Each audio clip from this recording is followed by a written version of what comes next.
थाली दो वाली थाली दो था चिकन बना दिया आप बिल्कुल काम कर रहे हो बाद में है अब आप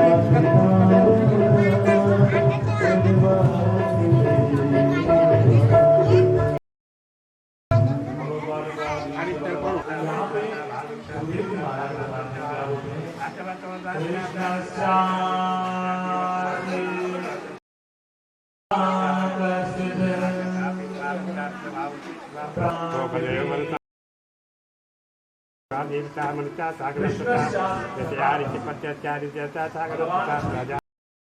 नदी विनायक विद्याधराधराचैव आचार्य गुरु भगवान् ढाकियाचे कृपाणस्य भैरवाच चतुर्दिगा अष्टावरादिगं चैव भूताकर्तव्या अक्षेण मित्रयै मग्नेन सुवर्णा बुद्धाग्रहणामदिति मिलाकः शाश्वतीकृतमः माला की तरह बना दो माला की तरह बनाओ चलो ज्योतिर्मः ऋषियों की तरह बना है हाथ बीच में हाथ का तो बीच में हाथ ऐसे बीच में देखो के युद्ध में उनसे क्या लोहा लिया तो वैसे ही वो पराक्रमी बने।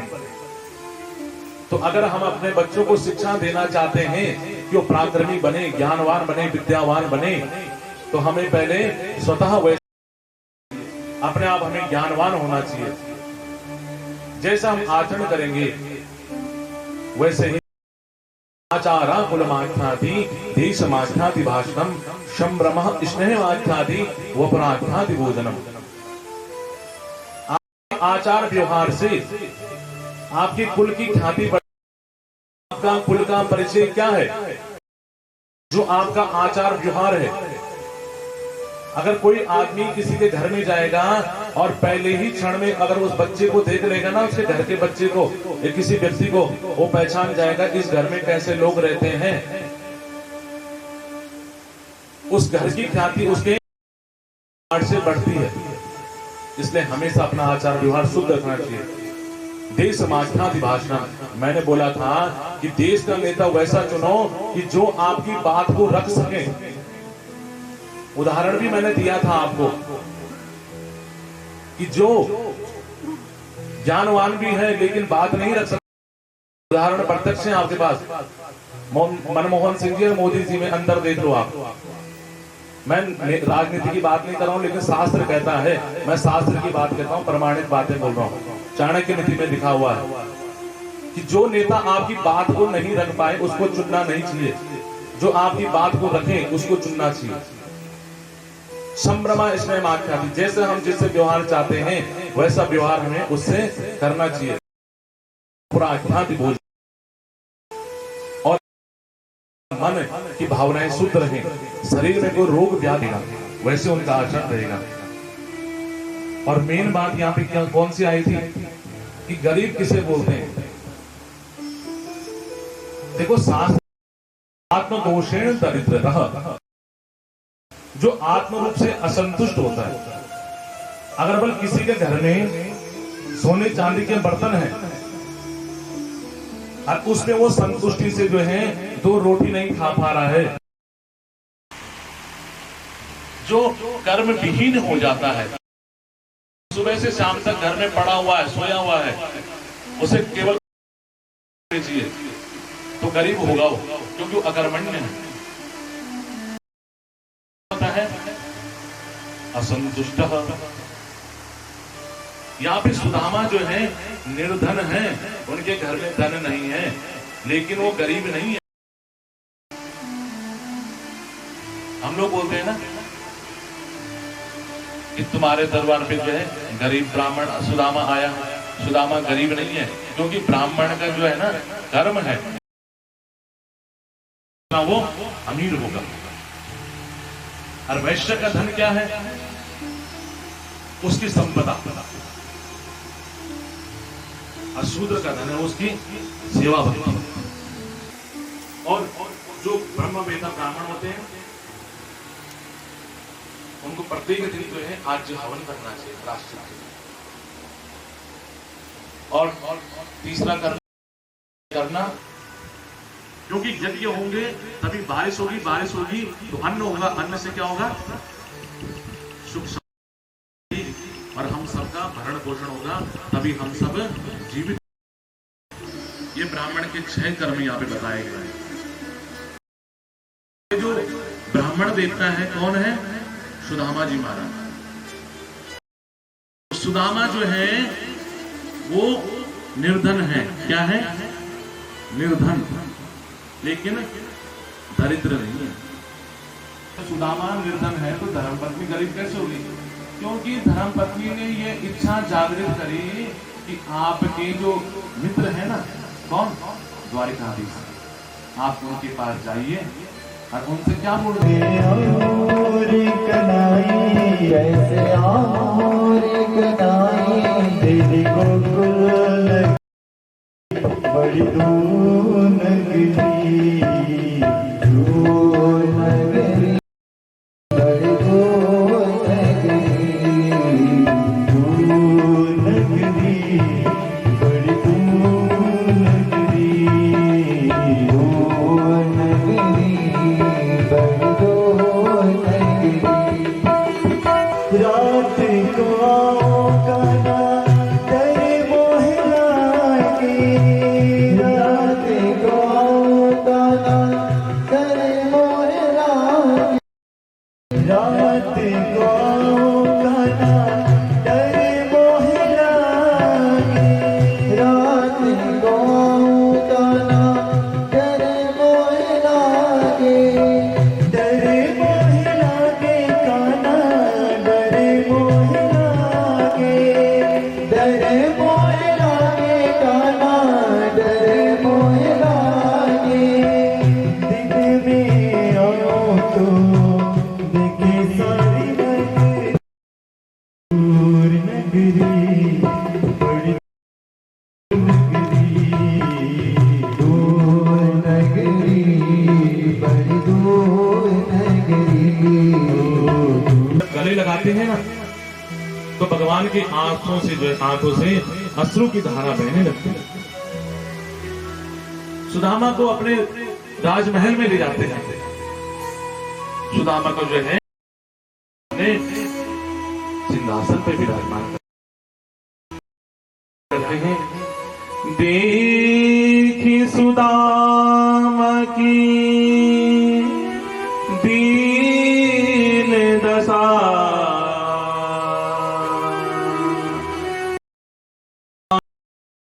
करके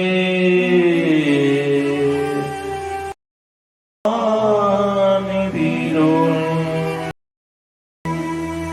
पानी परात को हाथ छिड़ो नहीं, नैनन के जल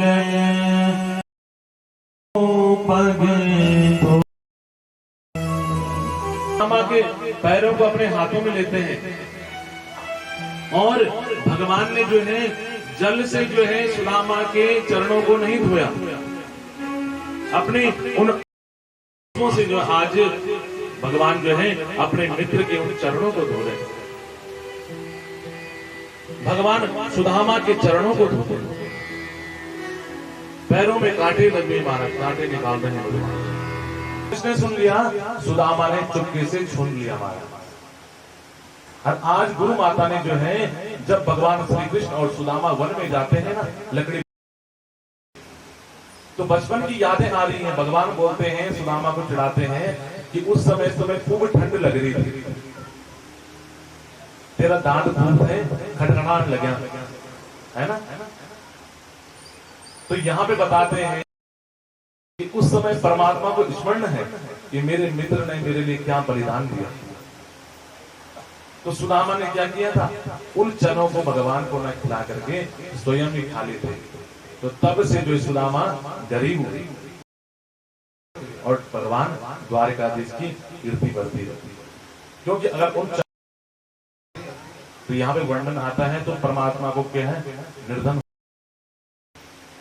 तो आज भगवान सारी बातों को स्मरण करा रहे हैं। अनेक शादियां करी, 16,108 शादियां करी। चल भाई एक में भूल गया था तो और मैं तो बुला देता। मित्रों की बात चल रही है आपस में। भगवान से जब इस प्रकार कहते हैं तो भगवान बोलते हैं भाभी ने कुछ मेरे को दिया होगा, जरूर कुछ मेरे लिए कुछ दिया होगा। सुदामा बाजू वन के अंदर उन चावलों को छिपा कर चलते हैं कि इतना बड़ा द्वारिकाधीश, इसको अगर मैं उन चावलों को दूंगा जो ढंग से जो है कुछ टूटे फूटे हैं, कुछ में बीन भी है, और उन चावलों को अगर मैं दूंगा तो इसकी महिमा मिट जाएगी। तो आज भगवान ने उन चावलों को लिया। चावलों को जब परमात्मा खाने लगे तो एक मुट्ठी तो सुदामा को सारा ऐश्वर्य प्रदान कर दिया। महाराज बोलो द्वारिकाधीश भगवान की जय। दूसरी जब परमात्मा खाने लगे, परमात्मा ने दूसरी मुट्ठी को खाया तो सुदामा को अपनी पराभक्ति प्रदान कर दी। बोलो द्वारिकाधीश।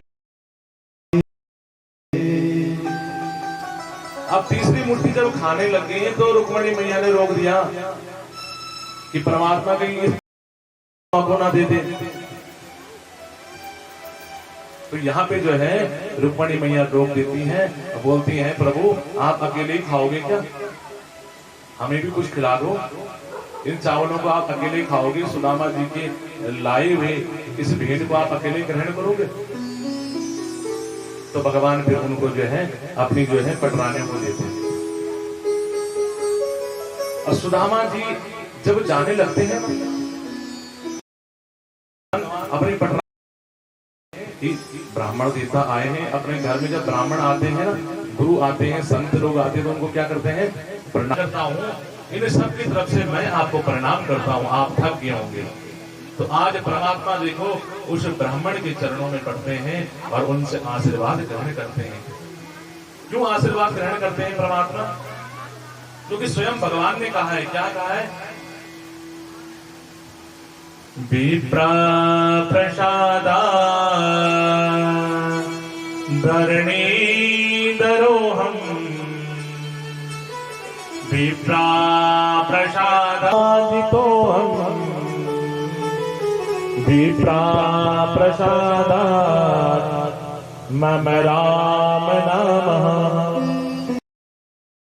भगवान क्या बोलते हैं कि मैं ब्राह्मणों की कृपा से धरणी धरो, इस धरा इस किया है, विप्रा प्रसादात् कमलावरोहम, और ब्राह्मणों की कृपा से मैं भगवत सेठ जी नहीं है, वो पंडित जी हैं। सुदामा जी सोचते हैं कि पंडित जी तो मैं भी हूं। तो यहाँ पे क्या करते हैं, जैसी इस प्रकार उनकी बातें चलती हैं, अंदर से उनकी धर्म कौन आती है, सुशीला देवी आती है। और सुशीला देवी जब आती हैं, उन्होंने ऐसे वस्त्र अलंकारों को धारण, तुम्हें सुख संपदा चाहिए थी, तुम्हें मिल गई, तुम इस वन में जाता हूं। जैसे इस प्रकार कहने लगते हैं तो सुशीला देवी बोलती, अगर आप ही नहीं तो मैं यहां रह करके क्या करूंगा। प्रभु जहां आप हैं वही मेरा सब कुछ है, आप ही मेरे परमेश्वर हैं। तो दोनों जो है उस महल को छोड़ करके जाने लगते हैं। तो हमारे जो है विवाह अर्जुन से कराने के लिए अर्जुन को बोलते हैं तुम एक साधु का भेष धारण करके आना और सुभद्रा को हरण करके ले जाना। तो अर्जुन साधु का भेष धारण करके आते हैं। बलराम जी को जब पता लगता है कि अर्जुन जो इस प्रकार छल करके मेरी बहन को ले गया, तो अर्जुन से पूछा अर्जुन क्या है। तो अर्जुन बोलते हैं प्रभु ये जो सब कुछ हुआ है ये द्वारिकाधीश के कहने पे हुआ है। द्वारिकाधीश की महिमा को समझ जाते हैं और फिर क्षमा कर लेते हैं अर्जुन को। बोलो द्वारिकाधीश भगवान की। एक बार सभी ब्रह्म ऋषियों में ये मंत्रणा हुई कि हमारे जो इस सृष्टि के देवता हैं उनमें सब में श्रेष्ठ कौन है। तो आज भृगु ऋषि जो है त्रिलोकों की परीक्षा लेने के लिए जाते हैं। तो पहले ब्रह्मा जी के यहाँ गए, ब्रह्मा जी को प्रणाम भी नहीं किया, सत्कार। तो ब्रह्मा जो हो जाती, क्रोध आ जाता है ब्रह्मा जी को। तो भृगु जी फिर वहां से चलने लगते हैं, देखते हैं कि ब्रह्मा जी बड़े नहीं, क्योंकि केवल मेरे परिणाम न करने से इनके मन में क्रोध आ गया, तो इसलिए बड़े नहीं। फिर भगवान शंकर के कैलाश पर्वत पे जाते हैं। जैसे ही भगवान शंकर के पास जाते हैं तो भगवान शंकर, क्योंकि भृगु ऋषि जो है ब्रह्मा जी के पुत्र हैं, और भागवत में जो सृष्टि का वर्णन आता है, तो ब्रह्मा जी के भों से रुद्र का अवतरण हुआ। तो दोनों भाई ने, भगवान शंकर ने बोला मेरा भाई आया है, भगवान शंकर उसे, भृगु ऋषि भगवान शंकर से गले नहीं मिलते हैं। तुम्हारा तो भस्म इत्यादि तुम धारण करते हो, मैं तुमसे मिलूंगा। भगवान शंकर मुझे श्राप दिया, मैं भी आपको श्राप देता हूं कि जब तक जो प्राणी ब्राह्मण सेवा नहीं करेगा उसको लक्ष्मी प्राप्त नहीं होगी, और आप जो है ब्राह्मण के चरणों के अंगुष्ठ के अग्रभाग में वास करोगे। इस प्रकार जो है तब कहा गया है कि ब्राह्मण के चरणों के अंगुष्ठ के अग्रभाग में साधु संतों की सेवा करनी है, ब्राह्मणों की सेवा करनी है। कभी साधु संतों का अपमान नहीं करना है, ब्राह्मणों का कभी अपमान नहीं करना है। लेकिन जब परमात्मा किसी का कल्याण करना चाहते हैं ना, तो उसके जाको प्रभु दारुण दुख दे, जाको प्रभु दारुण दे, जाको प्रभु दारुण दुख दे, प्रभु दारुण दुख दे, जाको प्रभु दारुण दुख दे, ताकि मति पहले हरे, ताकि मति पहले, ताकि मति पहले हरे, ताकि मति पहले हरे। हमारे परमात्मा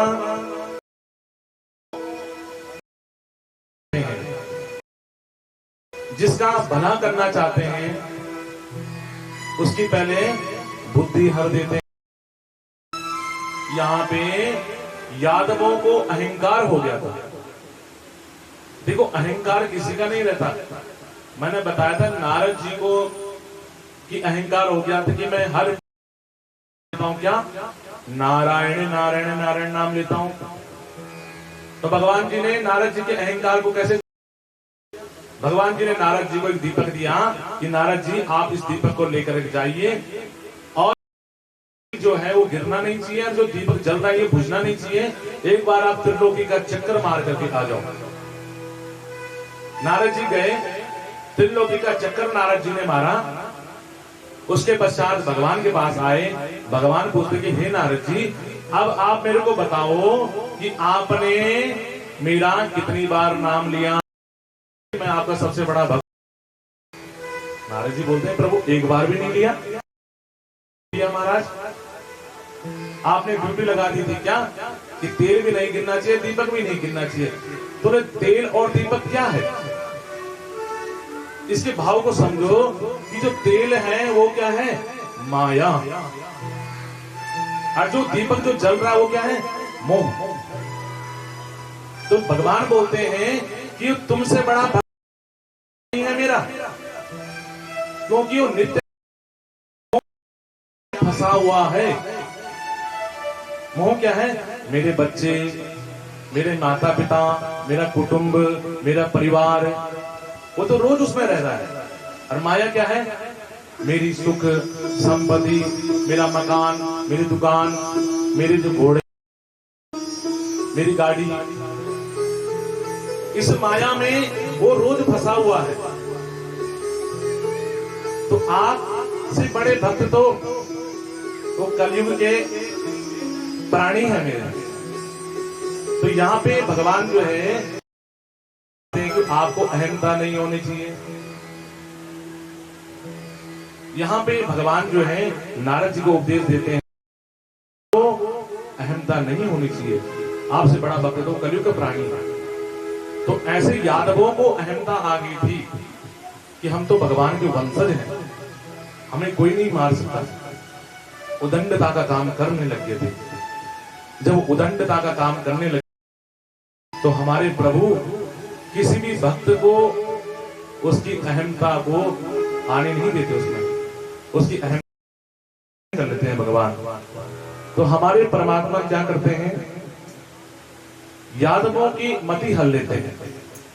देहस्थितायाम परलोक मार्गे धर्मान गो गच्छति भी।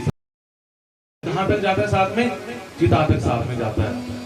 भाई बंधव संस्थान तक साथ में जाते हैं और स्त्री घर के द्वार तक। तो क्या जाता है साथ में? किया। तो यहाँ पे क्या कहते हैं, शमशान में जब जाते हैं तो आपस में क्या बात करते हैं कि बहुत अच्छा इंसान था, देखो छोड़ करके जाना। सभी लोग एक बात, वहां पे ऐसा वैराग्य आता है महाराज कि आज मैं उसके पश्चात नाश्वर है करके जाना है हमारा, ऐसा वैराग्य उत्पन्न होता है वहां पे। तो तीसरा वैराग्य कौन सा है? सच्चा वैराग्य। सच्चा वैराग्य कैसा होता है कि हाँ, हमने उस मन को में रहते हुए अपने सत्कर्मों को करते हुए, अपने गृहस्थ के कर्मों को करते हुए अपने उस मन को परमात्मा के चरणों में लगाना। देखो मुक्ति दो प्रकार की होती है, एक तो होती केवल्य मुक्ति, एक होती भगवती मुक्ति। केवल्य मुक्ति क्या है कि अपने इस मन को परमात्मा के चरणों में समर्पित और लोभ मोह का भाव न रखना, बैर का भाव न रखना। दूसरा क्या बोलते हैं? भगवती मुक्ति। भगवती मुक्ति क्या है कि अपने मन को परमात्मा में लगाना, लेकिन नैमित्तिक रूप से परमात्मा का स्मरण। तो उनसे पूछते हैं कि महात्मा आप कौन हैं? तो बोलते हैं मैं कौन हूं? दत्तात्रेय। आप ऐसे क्यों पढ़े? बोलते ये तो संत का स्वभाव है। संत का स्वभाव है ऐसे पढ़े रहना। बोलती ऐसा कैसे संत का स्वभाव हो गया महाराज? आप खा पी करके लेट रखा अगर कलयुग में परमात्मा बताते हैं कि केवल प्राणी अगर सच्चे मन से मेरा चिंतन करेगा, या फलम नास तपसा नयोगेन समाधिनम तत्फलम अस्ति केवलम कलो केशवस्य कीर्तनम। जो फल बल अन्य युगों में प्राप्त हो जाता है, तो कलयुग में जो मेरा एक बार सच्चे मन से नाम लेगा वो मेरे चरणों को प्राप्त करेगा। अब जब यादवों की बुद्धि को परमात्मा ने हरा तो मूसल हुआ। तो उस मूसल को लेकर के उग्रसेन जी के पास जाते हैं। उग्रसेन जी महाराज बोलते हैं पीस लो, इसका चूरा कर लो और समुद्र में डाल दो। समुद्र में डाला, उससे जो है एरका नाम की घास उत्पन्न हुई और उसी घास उसको तलवार समझ के सारे जरूर क्या होगा? परीक्षित बोलते हैं हे प्रभु मेरी मृत्यु कैसे होगी?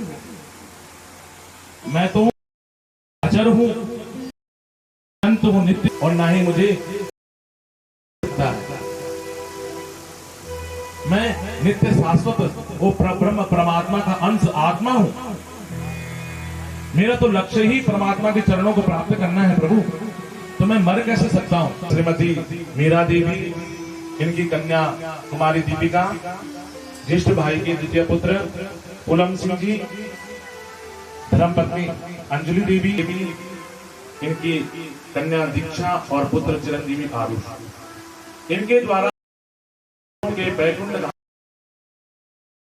स्वर्गीय इंदर सिंह जी, स्वर्गीय छोटा सिंह जी, बादल, इनकी माता जी स्वर्गीय रुक्मा देवी, दादी श्रीमती स्वर्गीय वृद्धि देवी और स्वर्गीय कुमान सिंह जी, स्वर्गीय कलम सिंह जी और स्वर्गीय हंसिका देवी और स्वर्गीय मान सिंह जी, समस्त पितरों के बैकुंठ ये अपने घर में उस दिव्या भगवान की ही प्रतिमूर्ति श्रीमद् भागवत को लेकर के आए। गंगा में स्नान करने से बाहर के पाप दूर होते हैं, बाहर का मैल दूर होता है, प्राप्त होता है, साबित होता है। यज्ञ के जो मुख्य अंग होते हैं वो कौन होते हैं? यज्ञ के ऐसे और श्री ग्रीश बोगुणा जी, इनका भी बहुत बहुत धन्यवाद करता हूं। और जो यजमान परिवार के कुलभान वेदज्ञ ब्राह्मण हैं, स्वागत करता हूं, अभिनंदन। और इस यज्ञ में दूसरे आचार्य हमारे श्री राधा कृष्ण ममगाई जी, ये भी जो है हर चीज को संपादित करने में जो भी चीज इनसे बोलो कर लेते हैं, हमारा ऑलराउंडर है हर चीज में। तो इनका भी मैं हार्दिक अभिनंदन करता हूं और सुंदर भागवत वक्ता भी है। मैं इसलिए यजमान परिवार को बोल रहा हूं, आपके यहाँ वेदज्ञ ब्राह्मण आए हैं। और आगे हमारे जो है संगीत में जो हमारा स्वरूप संकीर्तनम यस्य नाम संकीर्तनम यस्य नाम संकीर्तनम यस्य सर्व पाप प्रणाशनम सर्व पाप प्रणाशनम सर्व पाप प्रणाशनम सर्व आसनो प्रणमो दुख शमन प्रणामो दुख समन प्रणमो दुख शमन प्रणामो तं नमामि तं नमामि हरिं परं तं नमामि हरिं परं तं नमामि हरिं परं। श्रीमद् भागवत महापुराण की आइए सुंदर। मेरे पितृदेव तुम देना होया, ये पितृदेव तुम देना होया, मेरे पितृदेव तुम देना होया, ये पितृदेव तुम देना होया। पहलू पहलू काम पितृ तुम्हारा नाम, पहलू पहलू काम पितृ तुम्हारा नाम, पहलू पहलू काम पितृ तुम्हारा नाम, पहलू पहलू काम पितृ तुम्हारा नाम। मेरे पितृदेवो तुम जन महान, मेरे पितृदेवो तुम जन महान, मेरे पितृदेवो तुम जन महान, मेरे पितृदेवो तुम जन महान। मेरे पितृदेव तुम देना होया, ये पितृदेव तुम देना होया, मेरे पितृदेव तुम देना होया, पितृदेव तुम देना होया।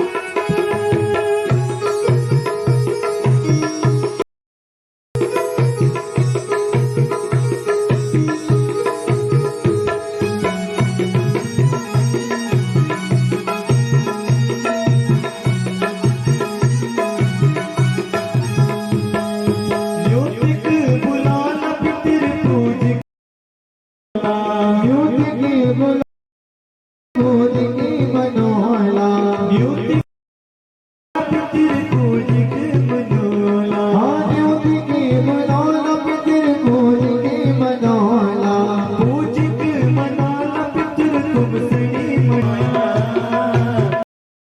देव तुम देना होया, मेरे पितृदेव तुम देना होया,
पर्वत करोला असूजी का मेला जब सराज आला तुम्हारे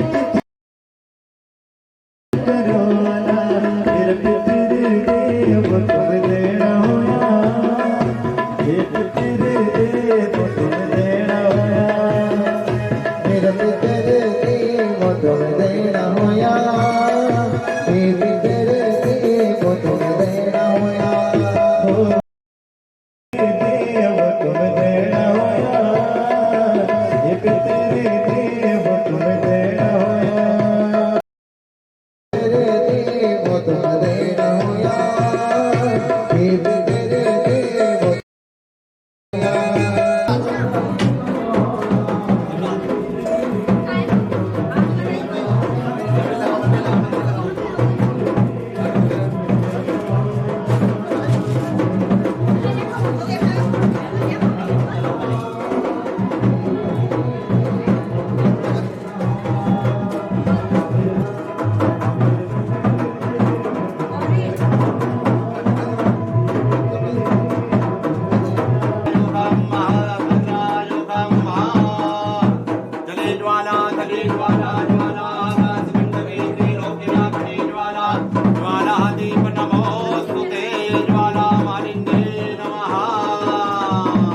आप सब परिक्रमा कर जाए 4 परिक्रमा करनी है ठीक है आप चलो आगे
स्वामी सबके आधार पति इस दया में विश्व लीलाओं कृपामय तुमको मैं घुमती ओम जय जय दीन बंधु दुख हरता ठाकुर तुम मेरे स्वामी रक्षक प्रभु सबके अपने हाथ उठाओ करुणा चरण लगाओ धन मन धन सुख संपत्ति सब कुछ है तेरा स्वामी सब कुछ है तेरा तेरा तुझको अर्पण प्रभु जी का प्रभु को समरे लागे मेरा ओम जय जगदीश हरे श्याम सुंदर की आरती जो कोई नर गावे स्वामी देव सहित कहत शिवानंद स्वामी जल हरि हरे स्वामी मनवांचित फल पाए दयाल देव भवो भवानी सहित नमामि मनोजवं मारुततुल्यवेगं जितेन्द्रियं बुद्धिमतामरिष्टं शरणं प्रपद्ये श्रीराम भक्तं शरणं प्रपद्ये श्रीराम भक्तं शरणं प्रपद्ये की गौ गंगा मैया की बद्री विशाल भगवान की श्री हनुमान जी महाराज की सनातन धर्म की भक्त वत्सल भगवान की समस्त ब्राह्मण देवताओं की यजमान परिवार की भद्रकाली मैया की श्री हरेश्वर महादेव की केश्वर महादेव की उत्तराखंड धाम की ओम नमः पार्वती पतये हर हर महादेव। आप सभी लोग अपने स्थान पर थोड़ा बैठ जाएं। हमारे जो ब्राह्मण देवता हैं धान कलश और वरुण शांतिरापः शांतिरो शांतिः वनस्पतयः शान्तिर्विश्वे देवाः शांति ब्रह्म शांतिः सर्वगं शांतिः शांतिरेव शांतिः सामा शांतिरेधि ओम शांतिरस्तु पुष्टिरस्तु तुष्टिरस्तु धन धान्य समृद्धिमस्तु ऐश्वर्यमस्तु धनमस्तु धन संपदा हरस्तु यत रोगं शोकं कल्याणं तद्धो अमृताभिषेकमस्तु। ओम नमो भगवते वासुदेवाय। बोले वासुदेव भगवान की जय। सभी लोग एक एक करके जाएं और आरती व्यास जी से लें और आरती प्रसाद हमारे ब्राह्मण देवता बैठे हैं और उनसे आरती प्रसाद भी ग्रहण करें और अपने जीवन को धन्य बनाएं। जय श्री राधे।